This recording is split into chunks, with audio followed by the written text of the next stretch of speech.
is indeed the part 3 of our training, and today we would start off with create WBS as one of the sub processes of the project management that we introduced.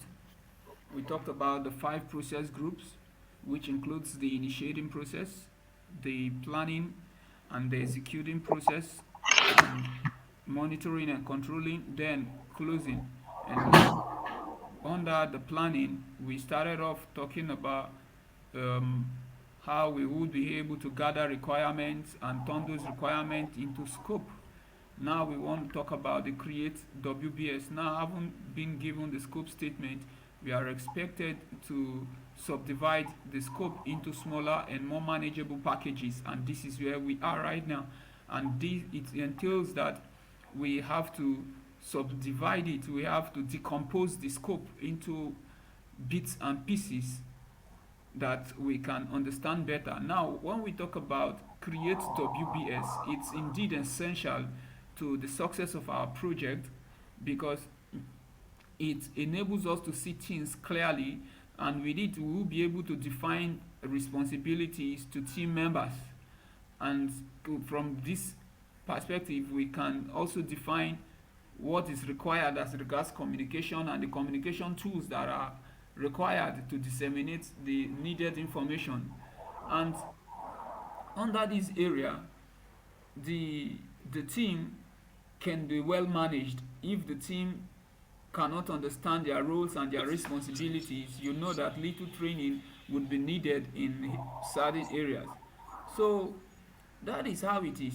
Now the WBS, I would like to show us like a depictive diagram that can bring it to life to us. Now take a look at this diagram that is about the construction of a house. You see, when we want to construct a house, which is majorly a civil engineering project, that's the execution of it is a civil engineering project, though we have the architectural aspect coming in. We have lots of other things like the electrical, the plumbing aspect, the HVAC coming in to make up the building. But though civil works would be major, would be the major aspect of it. So we pick up the scope, which is the construction of a house, and it has its own description. Maybe we need 3 rooms and a sitting room. We need a lobby, and you just describe it. Okay, haven't been given that scope. We move into the next phase where we have to start isolating, segmenting parts of the project. The first part would be the design aspect of it. After the design, we move on to the procurement where materials, equipment, and resources will be acquired. Then we move on to the construction proper, now the building process. So while we do that, inspections will be carried out to ensure that the plan which we had is what is being deployed. Then when we are done, we turn the project over to the owners. So you see, this depicts what work breakdown structure is all about. But this is on the high level. Now, when we talk about design, design too can be broken into different aspects. Now, first of all, you come up with your conceptual design. You still would have to be checking with the government to obtain permits if your design is in line with what they would want you to site in that neighborhood that you're moving your building into. You see? So you check with the government, you obtain the required permit. It could be fencing permit, it could be building permits, whatever that is required in that domain that the project is required must be obtained. Then the drawing also is important in the design phase. That is the major aspect of even the design, because the drawing is expected to even come up before the permit. So these are different activities. Now if we say permits, now we cannot define permits. Where are we going to obtain these permits? What are we supposed to give to them? When are we supposed to appear there? How many of us? What are we supposed to show? You see? And if they say you have the permit, what are they giving to us? So you define it, you cannot easily define it because you have been able to subdivide the project into a smaller and more manageable packages, which is called decomposition. Now even the drawing now could be the responsibility of the architect, right? So it becomes the responsibility of the architect, and now you are dealing with the architect for you to manage the design, and you use even your civil engineer may be a subject matter expert in this area to ensure that what is being built and what is being designed is something that is buildable, because certain times an architect could live in a secluded world that what he is thinking is not what materials and the knowledge of people in the interim can deploy. So we want to take a look at the constructability of the design. So we do all that here. You move on to the procurement aspect. The procurement aspect, like what I introduced in our previous class, in procurement, we are talking about 5 things that we use in guiding ourselves, which is the right place. Where are we supposed to position this building, this project? Where's the right place? And the right place could be the place that customers can access us, or the places that we can receive raw materials faster and finish up with our production or our construction, and ensuring that it gives us the best of value at the end. Then we have the right time, looking at the seasons of the year. What is the right time for you to execute our project? What about the right price? The right price is very important. You don't want to make budgets that is less than what should be speculated, and you don't want to overplan in a way that you are making so much focus for financial allotment for less than what it should carry. Then the right quality also. The right quality is defined by your customer satisfaction, what the owners may want you to do. All right? Then you have the right quantity. What are you buying? You must buy the right quantity. You don't want to go and buy things that you cannot hold, because holding cost may affect your budget. So that is about that. You see why we do all this planning. And now what are we buying? We are buying the electrical materials. We are buying the plumbing materials. We are buying the HVAC materials also. And the right quantity of them, the right quality of them, they would be shipped to the right place. And we are buying from the right place. That's the right vendor. Moving into the construction phase, how do we segment our construction? I want to separate the interior construction from the exterior construction, which is very important. We move into the next phase. Haven't done this construction proper. As we're doing it, we are required to be using the project management plan and be inspecting. That is where the monitoring and controlling comes in. We monitor and control the project. We look at what we are doing and ensure that we are in line. That is in it. So what are we inspecting? We're inspecting the masonry work. That's when we see people, the mason men coming to gum their blocks together with mortar. Then we are looking at the building finishes also. Then at the end of the day, the turnover. How do we hand the project over to the owners, to the sponsors? And they would have to do the walkthrough with checklists. Then we close all the small activities, all the sub-projects within the major project. Ensure that we close all our projects, our contract we have with the vendors, maybe the vendor that installed the HVAC, the vendors that took care of the electrical aspect of it. We want to ensure that we close those sub-projects completely and move on to want to close the final project with the sponsor. So there are two kinds of closing. We close the phases and we close the project, right? So that's now, and then in the closing, you know that you have to be gathering lessons learned. And when you gather them, you archive them for future references. So this can depict what construction project is all about. With this work breakdown structure, you should be able to define what is required of you and how many men should be on a particular aspect of your project.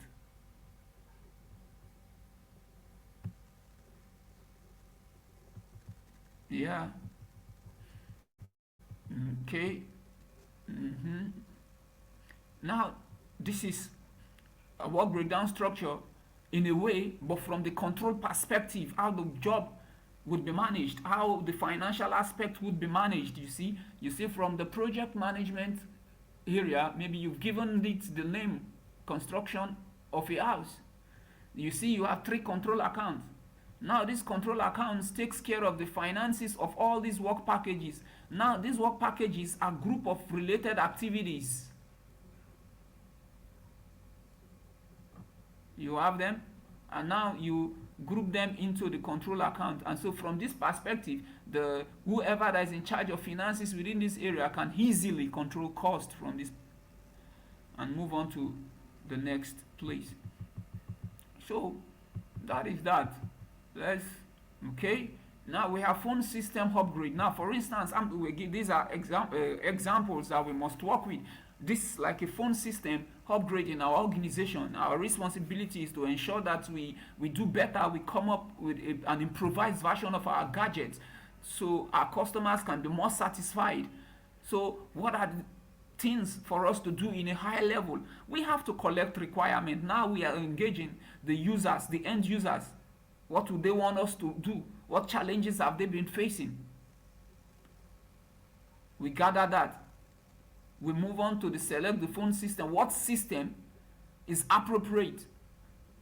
What design is appropriate for us to capture what they want us to impute? Then we move on to the installation of the system proper. What is necessary? Who are the men that should be on board? What is required of them? How long are they expected to be on board? Then once we have it installed, what happens? We test again. And if we find out that the team members are not so much proficient in the domain, we now start thinking of how to improve on their expertise by subjecting them to trainings. All these are your responsibilities as the project manager on the project. You have so much responsibility there. So we move on to the work breakdown structure, and I'm coming. Let me go down. Okay, right. I want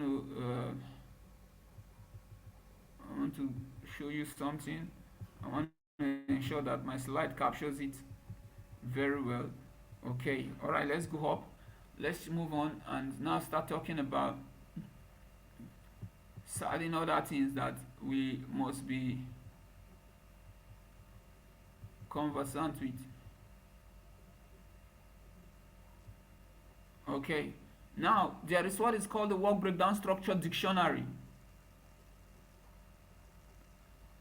The work breakdown structure dictionary is your document that actually shows the details of all the work breakdown, the broken, how do I put it? All the work that has been broken down and their details, what they entails, what is the requirement. It provides a detailed information on each node in a level. When we looked at the work breakdown structure here now, you see that we have all these things now. You are under construction, you have interior. If we talk about interior, the description of interior, what interior entails should be on a document. It should be defined in a document. So that is where it's coming in. The work breakdown structure dictionary is coming in. The work breakdown structure dictionary houses every detailing about the work that have been broken down in the work breakdown structure. So that is that. All right. It also should include your team members that should be the job is assigned to. It also would talk about the time required for that, and also the estimated cost, whatever information that is needed. Okay, on which milestone does it fall? Anything you can put in there that can tell you where it belongs, what is required of it, is what we must do. Okay, so now this diagram is an example of work breakdown structure. Let's bring it, let it be a little bit bigger. Okay, I hope you're good. You're with me here, right? Yes, yes. Beautiful. So now Now we have the work pack, the project name, which is phone system upgrade. We have the work package name, which is configure server software, which means related activities are within this work package. So a work package is the work package description here now. It says install a new virtual server, install the phone server software, configure the software to support 100 phones and voicemail to email. Ensure all updates are applied to the operating system before installing the phone system software.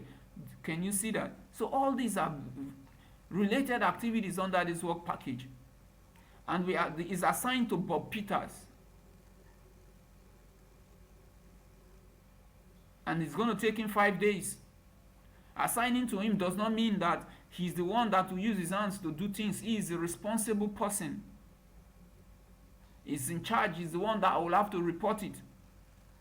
Then this is the due date, and the estimated cost is $5,000, and the account code is PSU 882.3. So you just do this, and not every project would want you to do things at this level, but it's still okay.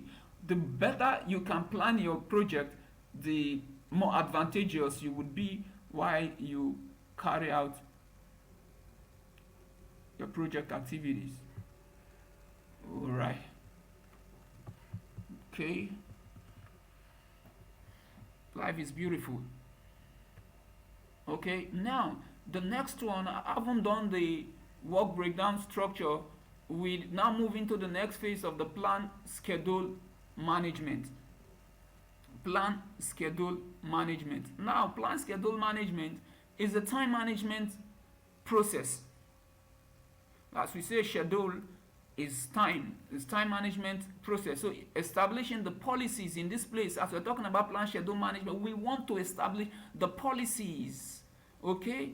Come up with an understanding of how we can procedurally coordinate anything that relates to time management on our project and document them. And this will enable us to be able to manage time in course of executing the project. It's like a guide, a guiding document that gives us direction about the future as relates to time. So when we plan schedule management, we're not going to be planning schedule management without having some input, without learning certain things from certain documents, and which we need project charter to be there. We need the project management plan, the enterprise environmental factors, and the organizational process assets. We now go in there and now start understanding this document. Remember, in the project charter, we have the preliminaries of most of our plans. And when we move into the project management plan, we have the detailed version of what is depicted in the project charter.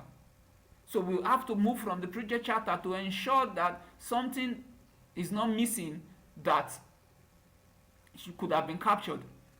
And also the enterprise environmental factors too should be evaluated if there would be some impediments that may delay us, or so we still have to understand that. Moving to the organizational process, I said, what do we have inside and outside that can aid our time management processes? So we as experts, the civil engineer, he should be part of this meeting. Since we're talking about construction of a house, the plumber, the lighting guys, and the HVAC guy would also be required to be in this meeting, and we meet and then we analyze all the data that we are bringing in. Then at the end of the day, we have the schedule management plan, and this becomes like a guiding Bible to us. Yeah. Okay, so that is about that. Now the schedule management plan becomes our baby.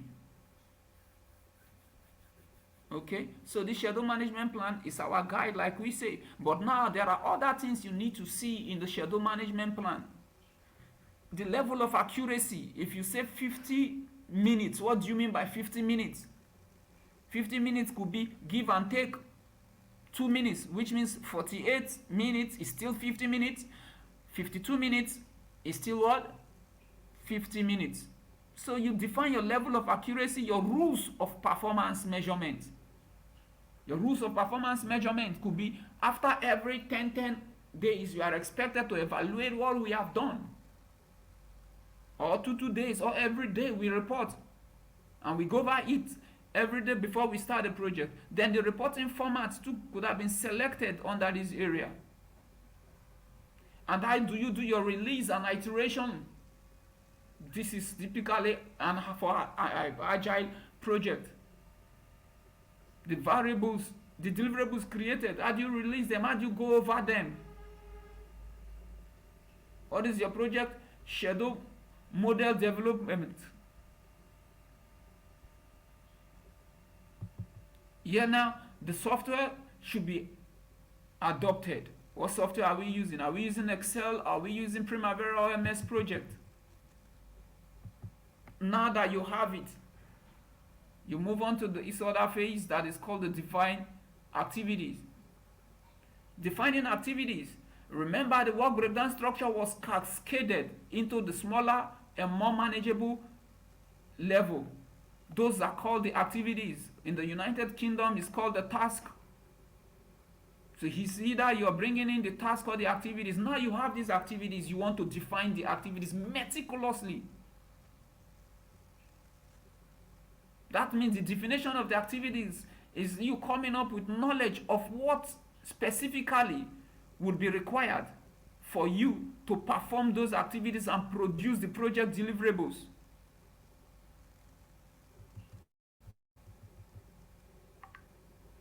And remember what we just learned, the activities that makes up the work packages are related activities. So they are grouped together under what is called the work package.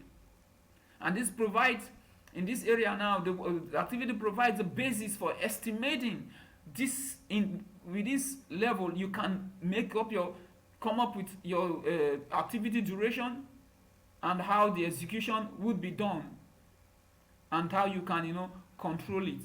It's always good you decompose your work to this level to make things easy for you, so you can spot changes before they happen and control them better.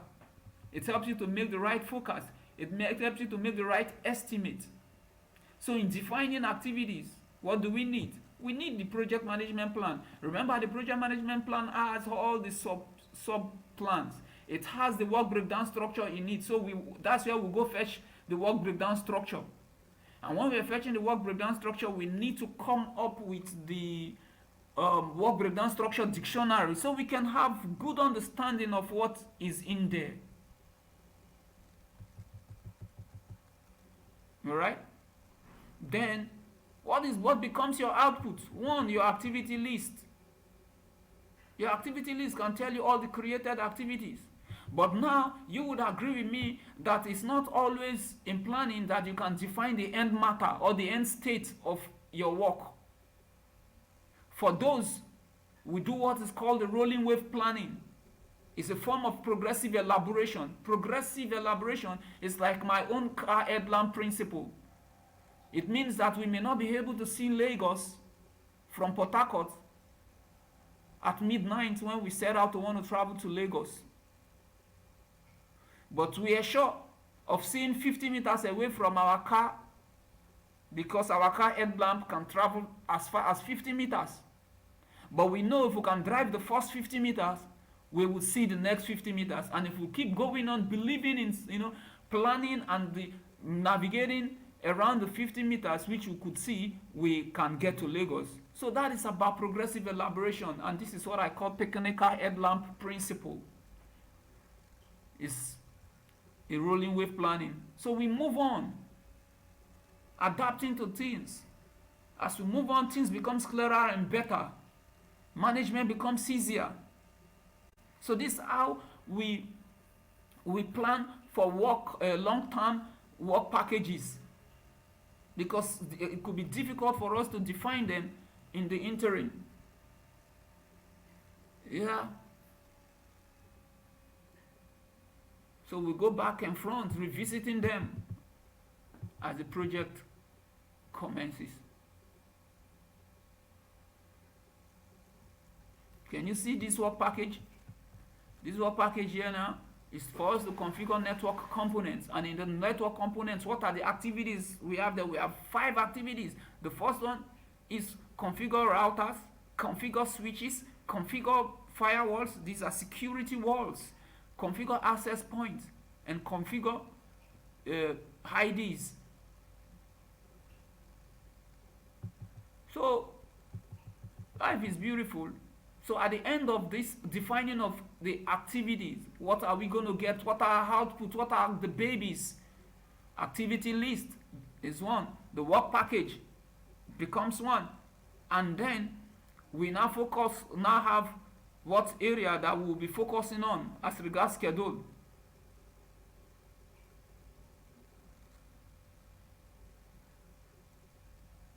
And remember this rule, every activity is under one work package. And like you see, the work package is at a higher level, so we can have more than one activity under each work packages.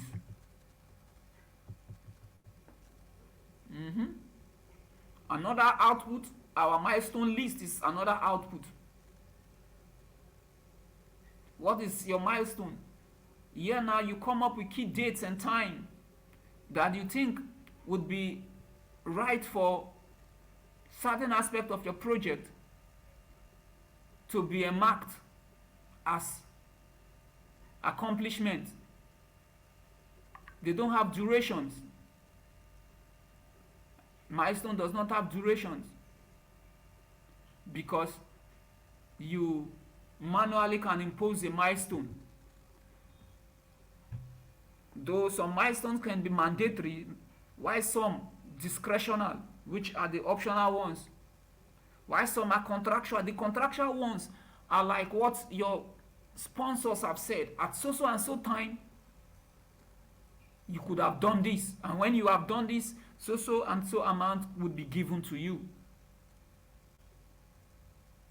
Milestone could be by percent complete, 10% complete, 40% complete.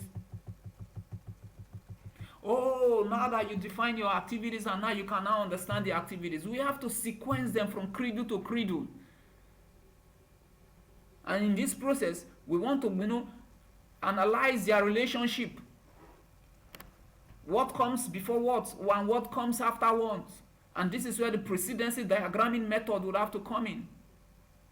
We want to look at the logical relationship of all the work that would be done on the project.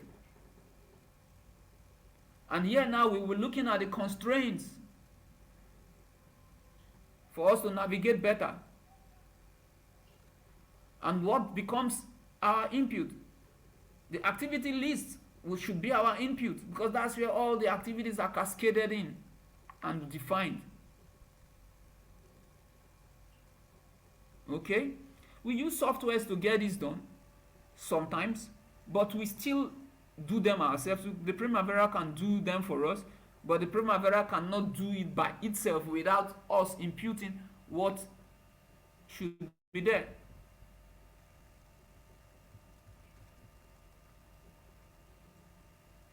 You see?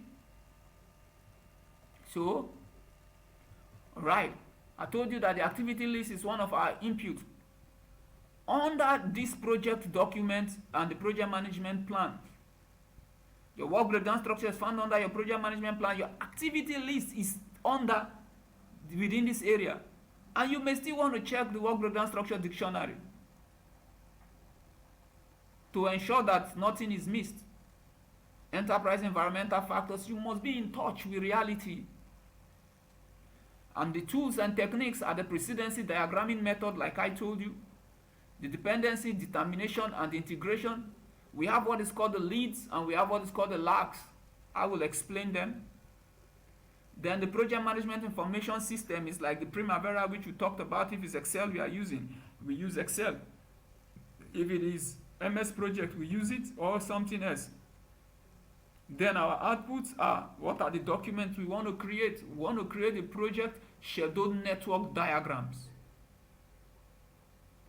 And then we update the project document.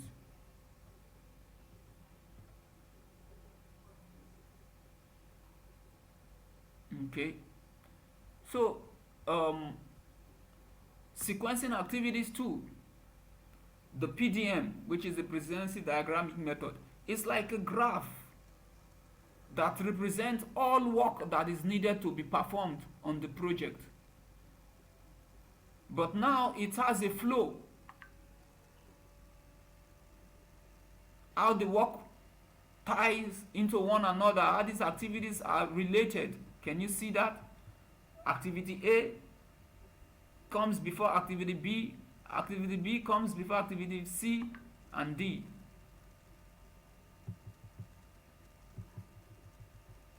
So when we do this sequencing of activities, we use the finish to start strategy. You know what finish to start is? It's like activity B would not commence until activity A is done. That is, the start of the successor work package depends upon the completion of its predecessor. Then the next one is the finish to finish. That is, the completion of the successor work package depends on the completion of the predecessor work package. Now their start does not matter, it's the finishing. No matter how sluggish you are or what you would be doing on the project, ensure that you finish A before you finish B. That is the meaning of finish to finish. Then start to start. Now the emphasis is on their start. Do not start A if you have not started B. Just like you're trying to make a soup. And you know that there are certain things that should be placed in the oil, which is like the onion. You have to fry the onion, and haven't done that, you have to fry the fish, and then you put it inside, and then you continue therein. But now the start to start is saying that do not start frying oil if you have not started cutting the onion. Why? Because something can happen to the oil. The oil can turn to something else,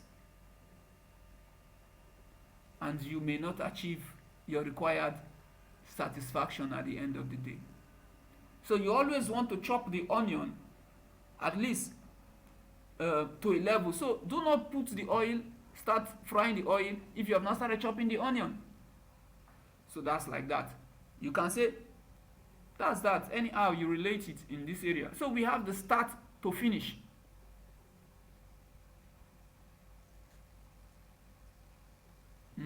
That is the completion of the successor work package. Depends upon the start of its predecessor work package. Now I'm going to use that same onion again. You should not be through cutting the onion if you have not started frying the oil. If you've started frying the oil, you cannot finish cutting the onion. So if peradventure you've not started, you have to keep dragging the finishing of the onion until you see that the oil is seated on the fire before you can now say, okay, I'm done with the onion. There are certain activities on your project that will go in this relationship.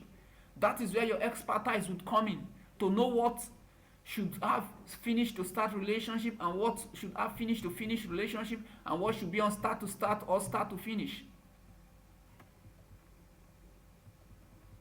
Then in this sequencing method, we have dependency determination. This is the same thing, but now this is going in a kind of direction. Now, in this dependency, in this relationship, we have the mandatory dependencies. There are certain things that would have to happen in their own way. You cannot paint if you have not plastered. That is a mandatory dependency. You cannot flog, you cannot turn the work route and go and paint and say you have a way of plastering later. It's not possible. These are mandatory dependencies, so you must identify them on your project. And there's what is called discretionary dependency. By the way, mandatory dependencies are termed to be hard logic.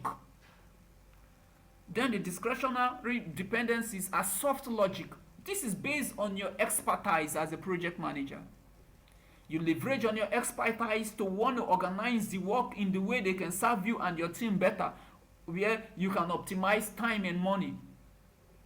You look for those areas that you can play with.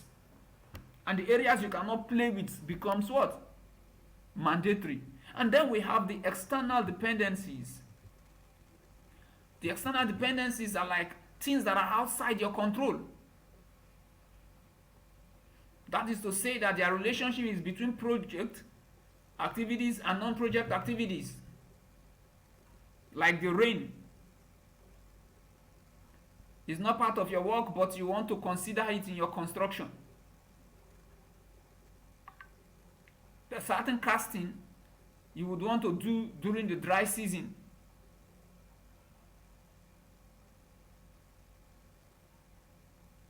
Now, example here, the gas station receives gas prior to you filling up the bulldozer gas tank. So the home improvement stocking the paint prior to you buying it. Can you see that? You can't go there and get gas if they have not had their gas. And then we have the internal dependencies. Now project activities are within control of the team. How to test computer software after you install it. Who does what?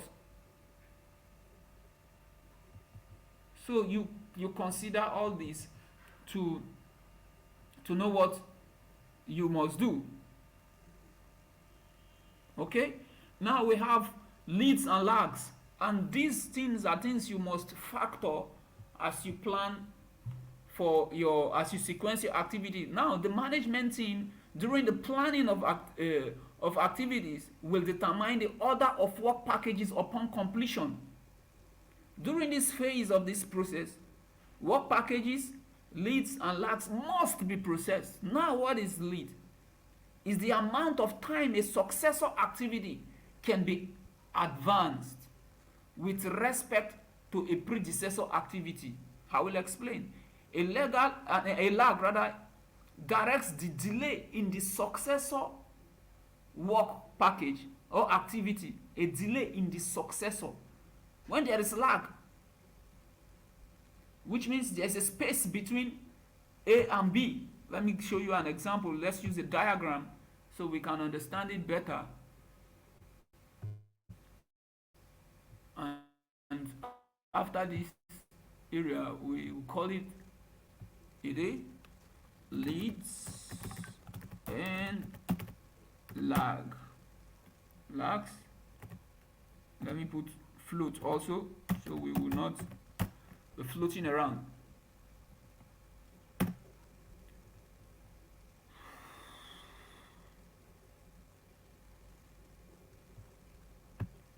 Right.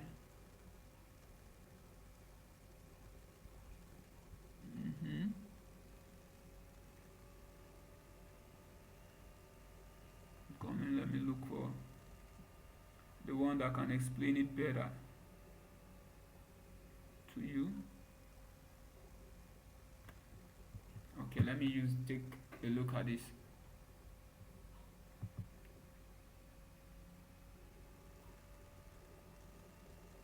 No, this is taking us to somewhere else. Hi guys, today's topic is basically lead versus lag. Yeah, I understand that. We don't want that. We don't want somebody to come and okay, let's just use the diagram that is showing here to make our narration.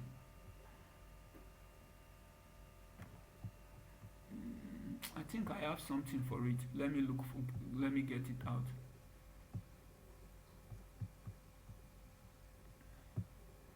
There's something for it.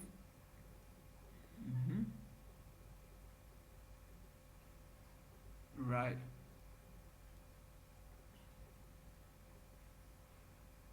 There's something here that we could use. I think so.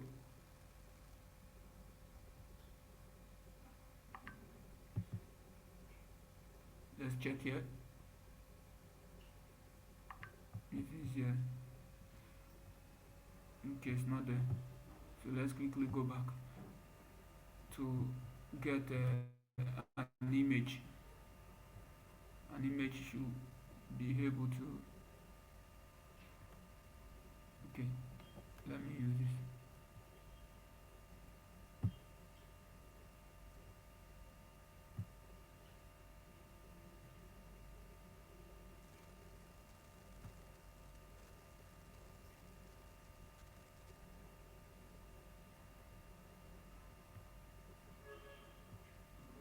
Okay. Okay, let's just use this. Hmm? Let me let me use this to explain that. Thank you. Now we have lag, like I said, a delay in the success. This is the success of tax B. Are you with me? Hello? Yes, yes, I am hearing you. Okay, Tax B. okay, yeah, tax B, which could have taken 6 days, it's supposed to succeed tax A. You see now, which is also 6 days. This starts at 00 hour, and then this is the 6 day, which is going now between these two. Can you see that there's a 2 days waiting time? So when you now say the activity has finished to start relationship, you are right that tax A will finish before tax B will start, but with 2 days lag. It means that there is 2 days lag, which means you will finish it and you will not do anything, you will wait. What kind of activities are like that? When they do casting of a deck in a story building, they wait for the concrete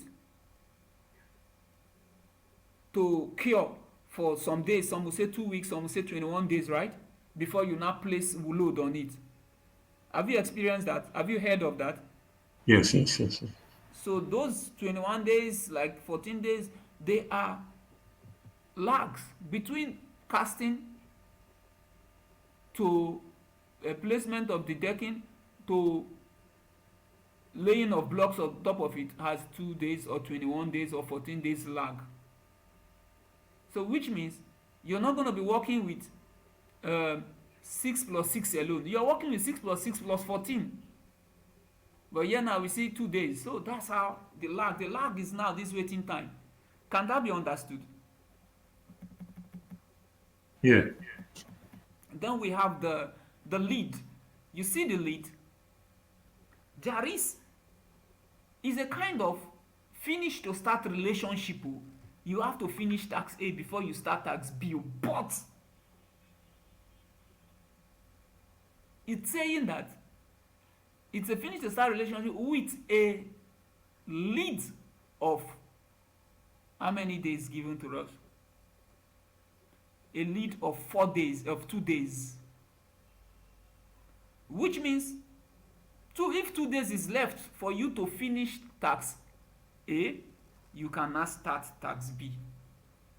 So at the end of the day, we are saving 2 days because we are starting earlier than the actual finishing. So these are things you must understand when you are planning succession in the project. Then we have what is called float, which is another term that you must be conversant with. Float is like a playing time. Okay? How long can an activity be delayed that it will not affect the start of the next activity? Now take a look at this one. We have 2 days here, which means this activity, the finishing of this activity, no, this cannot depict it. It cannot depict it. Let me take you back here.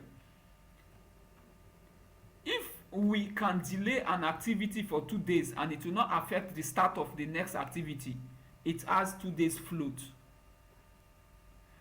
If we can delay an activity for 5 days, and it will not affect the start of the successor activity. It has 5 days float. Now, how do we determine the float of an activity?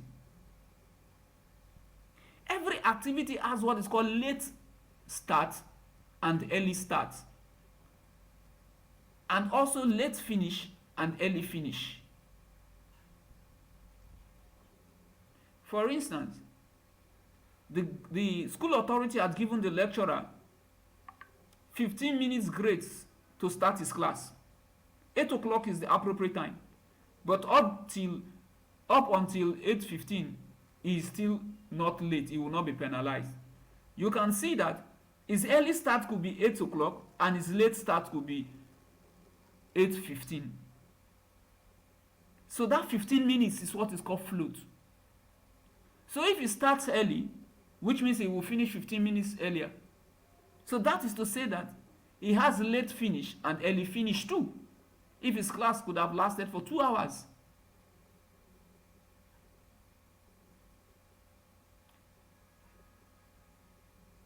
Because the successor activity could have been tied to start by 10:15. So the lecturer is allowed to play between 8 o'clock to 8:15. But anything 8:16, the next activity is already affected. Which means they have started losing 1 minute. Is impacted. So which means measures will be deployed to ensure that the lost time is regained, which may take money out of our pocket, which may mean that we have to reassign more experienced engineer to go there and take care of that activity to bring back our schedule to time. Is this clear? Is it better? Can you understand it? Yeah. No, you can ask me any question if peradventure you feel there's something we can add. I should rather Yeah, add it's to it. good. It's good. It's good. I understand. All right. Okay. Right. That brings us to. Let me see. Okay. All right. Let's leave it here. That brings us. The next time we're going to start on slide 60. This brings us to the end of today's class. Thank you. And nice having you here today. Enjoy the rest. Yeah. So you, like I said, you help me send the links.